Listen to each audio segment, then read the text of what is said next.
তোমার আগের কি নাম ছিল? রাজু চন্দ্র সরকার। রাজু, ইসলাম ধর্ম গ্রহণের ব্যাপারে তোমাকে কেউ জোর জবরদস্তি করছে? কেউ করেনি। তুমি কি ইসলাম সম্পর্কে জেনে বুঝে স্বেচ্ছায় কালিমা পড়তে চাও?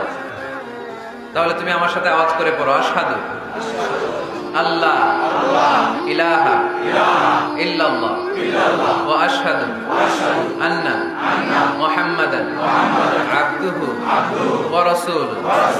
আমি সাক্ষ্য দিচ্ছি যে নিশ্চয়ই আল্লাহ তাআলা ছাড়া কোনো মাবুদ নাই, কোনো ইলাহ নাই, কোনো উপাস্য নাই, এবং আমি আরো সাক্ষ্য দিচ্ছি যে নিশ্চয়ই মুহাম্মাদুর রাসূলুল্লাহ সাল্লাল্লাহু আলাইহি ওয়াসাল্লাম আল্লাহ তাআলা বান্দা ও প্রেরিত রাসূল।